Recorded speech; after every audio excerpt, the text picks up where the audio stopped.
నాకు అనిపించింది ఇప్పటివరకు నా జీవితంలో నేను పోగొట్టుకున్నవన్నీ కూడా నా కోపం వల్లే అని. ఆ ఒక్క క్షణం వాడి ఫ్యామిలీ, నా ఫ్యామిలీ, నా పిల్లం నాకు చెప్పిన ప్రతి మాట నాకు గుర్తొచ్చింది. మళ్ళీ నేను కోపంలో తప్పు చేస్తే నా పిల్లం కడుపులో నా బిడ్డకి ఏమవుతుందో అని ఆలోచన మొదలైంది. నా తమ్ముడిని చంపినందుకు వాడు చావు చాలా భయంకరంగా ఉండాల్సింది. ఆ రోజు మొదటిసారి నా కోపాన్ని పక్కన పెట్టి క్షమించడం నేర్చుకున్నాను.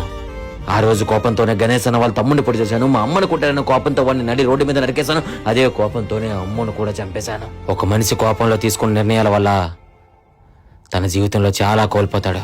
మీకోసం ఇంత దూరం ఎందుకు వచ్చానో తెలుసా?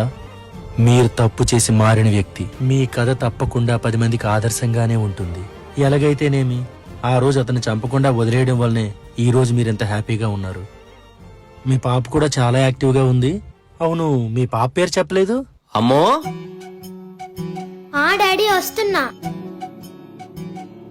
అన్నా, స్టేషన్ లో సంతకం పెట్టడానికి టైం అవుతుందన్నా. చాలా థ్యాంక్స్ అండి. అడగగానే మొత్తం చెప్పారు. ఇంకా చెప్పాల్సింది చాలా ఉంది. సరే అన్న, తప్పకుండా మళ్ళీ మాట్లాడదాం. వస్తానన్నా.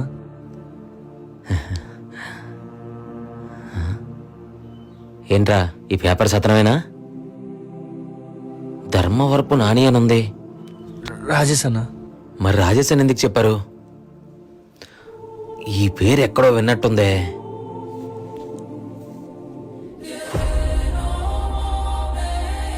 నీ పేరేంట్రా? నాని అన్న. ఓ నువ్వు శివన్న గురించి అడగడం ఆపా. ఎప్పుడు వరకు చూస్తావు కదా,